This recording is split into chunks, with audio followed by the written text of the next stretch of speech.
Mon prochain invité, c'est Rénal Ouellette, qui est directeur général du Carrefour mondial de l'accordéon et également de l'École internationale de musique. Rénal, bon matin. Bien, bon matin, Michel. Oui, on va se tutoyer parce qu'on se connaît quand même depuis des lunes, comme on dirait. Oh, oui. Rénal, c'était la semaine passée l'annonce, la conférence de presse pour annoncer la programmation du prochain Carrefour mondial de l'accordéon. C'est déjà 30 ans. Déjà c'est 30 ans. 30e. Oui, monsieur. On dit que quand le temps passe vite, là, je pense que c'est un bel exemple. Je me souviens encore des premiers balbutiements du Carrefour mondial. Ah oui. Il y a beaucoup de choses, on ajoute beaucoup de choses justement pour fêter ces 30 ans. Oui, bien, il va y avoir nous autres, à l'intérieur, à l'interne, on a prévu des cérémonies spéciales, surtout au niveau des réceptions, où on va souligner le 30e anniversaire du Carrefour, mais on a voulu célébrer ça en musique. Donc, cette année, pour nos 30 ans, je trouve qu'un beau cadeau qu'on s'est fait, ça va être la participation de Alexandre Boivin-Caron, qui est un jeune de Montmagny, qui, lui, quand le Carrefour a démarré, il n'était même pas né encore. Et qu'à un moment donné, il a décidé d'apprendre l'accordéon, puis avec un talent assez extraordinaire. Donc, Alexandre, c'est un très, très, très bon musicien, un très bon accordéoniste. Puis il va faire partie du concert d'ouverture le vendredi soir. Fait que là, un petit gars de Montmagny va faire partie de la grande programmation du concert d'ouverture avec les grandes vedettes internationales qui nous viennent de d'autres pays. On les voit défiler d'ailleurs devant vous. Là, on a pris des images, on a fait un petit montage avec ça. Donc, vous voyez tous les invités, mais on va aller plus en détail pour parler justement de ces invités-là. Donc, vendredi, c'est l'ouverture officielle. Concert d'ouverture où on invite, il y a 7 participants qui viennent présenter. C'est des petits clins d'œil, hein. Il y a à peu près des prestations de 15 minutes, 10-15 minutes chaque. Mais ça donne un bon goût de la programmation. C'est le concert que tout le monde veut y aller parce que vraiment, on a une bonne idée de toute la programmation en salle. Puis c'est des musiciens extraordinaires, c'est des vedettes. C'est pas toujours des grands virtuoses, mais c'est des gens qui sont représentatifs d'une culture de chez eux, bien à eux, bien ancrés, et que c'est des gens importants aussi au niveau de l'accordéon dans leur pays. Mais moi, je suis là tout le vendredi soir, c'est toujours plein, c'est toujours à pleine capacité. C'est représentatif du week-end. Donc, on y va, on parle de cette programmation? Bien, la programmation... On parle dans le détail? Oui, bien, en fait, ce qu'il faut que les gens retiennent, c'est que qu'à n'importe où, on a des concerts en salle. On a 4 sites en salle, à l'intérieur, puis 4 sites extérieurs, qui commencent le vendredi après-midi au Musée de l'accordéon, sur la scène extérieure. C'est champêtre. Hein, sous les arbres, sur le bord de la rivière, c'est magnifique. Le décor est spécial. Le décor est joli. Le bâtiment ancestral du manoir Couillard-Dupuis est magnifique. Alors, on a des concerts à partir du matin, très tôt, à 9 h, 9 ou 10 h le matin, au 2e étage du musée. Il y a plusieurs personnes qui ne sont jamais montées en haut, puis nous, on a aménagé une petite salle de concert qui peut contenir 70 personnes.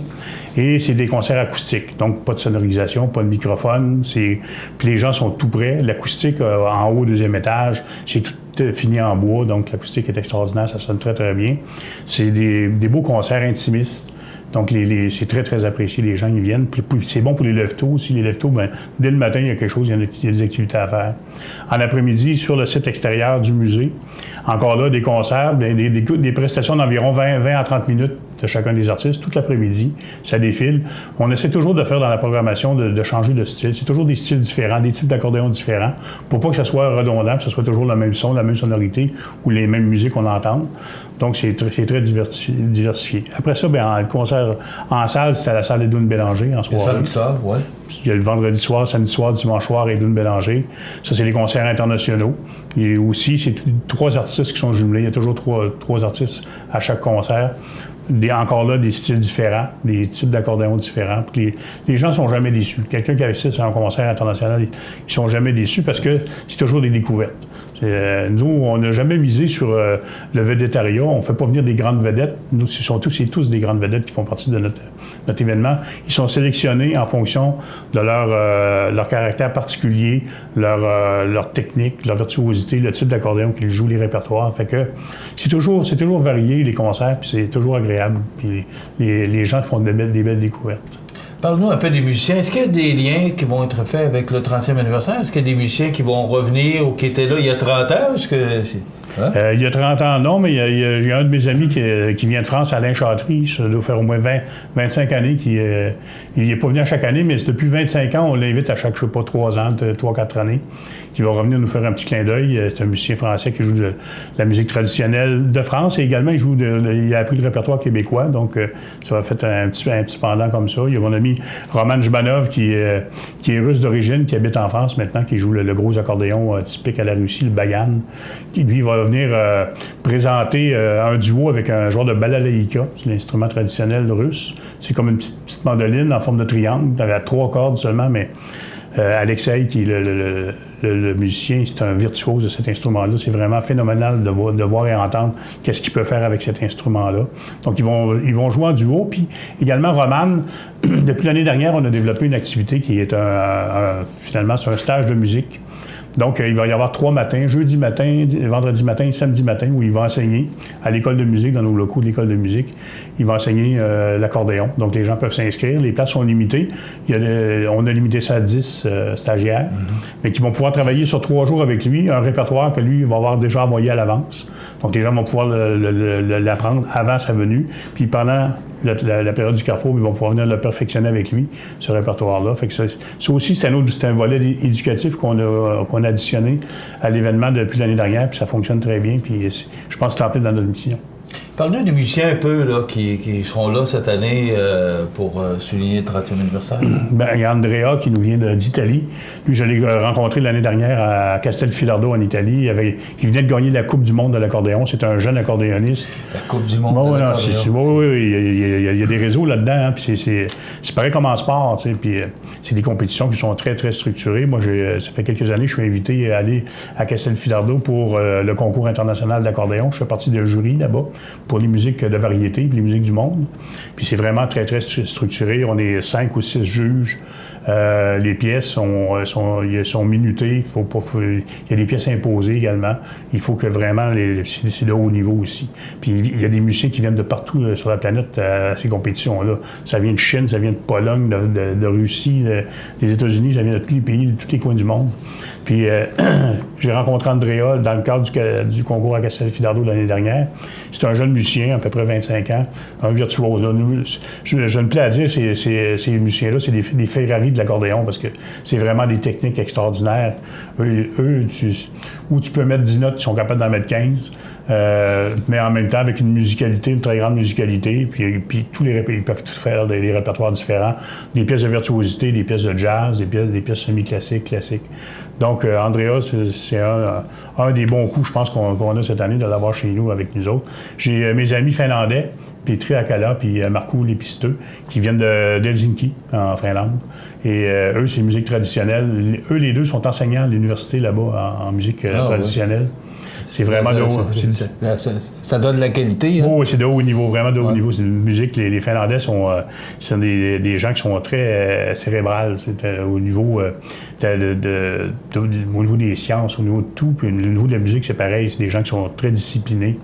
Puis vraiment, puis eux, ils interprètent, font des arrangements de musique traditionnelle, mais pour guitare et accordéon. C'est magnifique qu'est-ce qu'ils font. C'est joli. J'ai mes amis danois qui sont, eux, qui vont être Sonic Liden, puis Christian Budge, qui, eux, ils sont plus, je dirais, musique de danse, là, plus festif un peu, et plus viking. Puis ils font vraiment de musique, c'est ça, une musique qui est très soulevante, très axée sur la danse. Et là-bas, puis c'est des bons représentants de leur racine, de leur pays. J'ai mon amie Sylvie Pulaise, qui vient d'Auvergne, en France, qui est une grande vedette de l'accordéon musette. Elle fait, depuis des années, elle fait des balles musettes partout à travers toute la France. Elle a même joué à l'Olympia de Paris. Mais ici, à Montmagny, elle va venir présenter son répertoire traditionnel de son pays, qui est sa région, qui est l'Auvergne, avec un joueur de cabrette. La cabrette, c'est une petite cornemuse traditionnelle qui est utilisée en Auvergne. Donc, ils vont venir présenter leur musique. Fait que c'est plein de belles découvertes comme ça, partout, à travers toute la programmation. On parle, j'étais un peu surpris, un budget de 400 000 $ pour 4 jours. Ouais, et aujourd'hui, c'est un peu représentatif de ce que tu nous dis, c'est qu'on a des gens extrêmement compétents et À un moment donné, il n'y a rien de gratis, hein? Non. C'est le budget d'opération annuel, mais ça prend une structure en place parce que pour pouvoir organiser un événement international comme le Carrefour mondial de l'accordéon, il faut travailler toute l'année. Il y a premièrement les recherches d'artistes, après ça, les négociations avec les artistes, après ça, les contrats à leur faire signer. Après ça, il y a toute la fiscalité au niveau du gouvernement canadien et du Québec pour que ces gens-là puissent venir chez nous sans avoir de problème aux douanes puis se faire refuser. Ouais. Donc, il faut tout en amont, ça, c'est toutes des choses que les gens ne savent pas. Qu'on ne voit pas, mais... Qu'on voit pas, que les musiciens eux-mêmes ne savent pas. Quand on leur dit, ils sont pas au courant, là, mais il y a plein de démarches à faire au niveau des papiers. Il faut que vraiment ça soit selon les normes des deux paliers du gouvernement. Donc, il faut travailler en amont tout ça pour tout ça, avoir toutes les informations, tous les documents signés, prêts à nous avant qu'on puisse aller en impression pour faire la promotion, parce qu'on ne peut pas faire la promotion d'artistes qui ne viendront pas. Donc, c'est tout un travail, c'est ça. Il faut tout travailler ça en amont. Mais ça prend un an de préparer le Carrefour qui vient. C'est toujours... En ce moment, je travaille déjà sur 2019. J'ai eu une communication avec un artiste la semaine dernière pour l'année prochaine. Tu qualifierais le bilan que tu ferais après 30 ans, parce que tu étais là des premières heures avec Richard Guimond, qui était président du conseil d'administration, je me souviens de ça. Ça serait quoi? Comment tu ferais le bilan de ces 30 ans? Ben nous, le bilan, je pense qu'on s'en parle des fois à l'interne là, avec le conseil d'administration. On est très fiers de notre bilan parce qu'on a toujours été en continuité. Depuis la première année, premièrement, la première année, c'est un essai. On avait dit, on va essayer ça, on va voir si ça va avoir du succès. On pensait bien que la formule qu'on avait mise en place, qu'elle était bonne, parce qu'on avait quand même... Moi, j'avais été... pendant plusieurs années, j'avais participé à d'autres festivals en tant que musicien. Donc, quand on a monté le festival ici à Montmagny, le Carrefour mondial de l'accordéon, on s'est dit, on va monter un festival, mais un festival comme dans lequel nous autres, on aimerait être invités. Fait que c'était ça le départ. Fait que là, on a dit, bien ça, on aimerait ça soit comme ça. Puis c'est comme ça qu'on a bâti l'événement. Puis depuis les débuts, ça a été un succès. Les gens qui venaient de partout, d'Ottawa, de Montréal, Toronto. Fait que là, on est restés surpris, puis nous-mêmes, puis agréablement surpris. Puis ces gens-là, cette clientèle-là, elle est toujours restée fidèle, puis ils reviennent. Puis on renouvelle. On a un renouvellement d'environ 40 % de la clientèle à chaque année. C'est bon? Oui, c'est bon. Ouais. Oui, parce qu'il y a 60 % de notre clientèle qui est quand même fidèle, qui revient. Même, on me comptait que les gens réservent l'hôtel une année à l'avance. Les gens viennent, ils terminent le Carrefour, puis ils réservent l'hôtel pour l'année suivante. Donc ça, c'est bon. C'est bon pour l'industrie touristique. C'est bon pour nous autres aussi. Ça nous assure que les gens vont revenir, tout ça. Puis là, en continuité avec ça, bien, il y a un volet éducation. On se le cache pas, parce que c'est pas une fête pour faire une fête. C'est pas des feux d'artifice ou des pétards à mèche. Il faut que les gens s'assoient et écoutent des concerts, idéalement en salle ou à l'extérieur. Donc, il y a eu tout un volet d'éducation là, qu'on a fait dans ces 30 années-là. Ouais. Les gens, les premières années, les gens me disaient « c'est pas notre musique, pas la musique du Québec, moi j'aime pas ça. » Puis ceux-là qui venaient pour entendre un virtuose italien, bien, ils disaient « Moi, les rigodons du Québec, j'aime pas ça. » Mais après quelques années, les mêmes personnes, ils me disaient « Hey, sais-tu, j'ai entendu un tel, puis c'est beau, puis je commence à aimer ça. » Puis après, on a apprivoisé cet instrument-là aussi. Hein. Tout à fait. Oui, puis le faire connaître sous ses différentes formes, puis les différents styles, puis tout ça. Fait que ça, c'était notre mission. Puis bien entendu, le musée qui est complémentaire à notre mission, qui est toujours autour de l'accordéon, puis l'école de musique maintenant. Ça, on est très fiers de ça.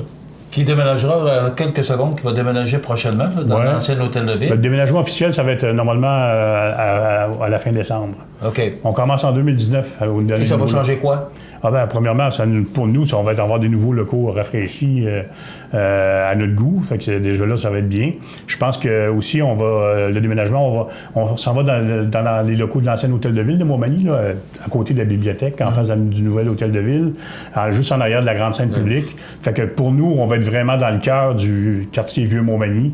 C'est positif, hein? Moi, je trouve très positif. Nous autres aussi, au niveau à l'interne, on est très, très, très, très contents. On travaille là-dessus, justement, avec la direction de la municipalité, là, en partenariat avec eux autres. Tu viendras nous en parler quand ce sera le temps des inscriptions. Avec joie. Carrefour mondial de l'accordéon, c'est toujours la fin de semaine de la fête du travail. Oui, on ne se trompe pas. Merci, Rénal. Toujours un plaisir. Rénal Ouellet, directeur général du Carrefour mondial de l'accordéon. C'est le 30e cette année. On se donne la main, puis on fête le 30 ans de ce carrefour qui est très important pour notre région. Yes. On s'arrête.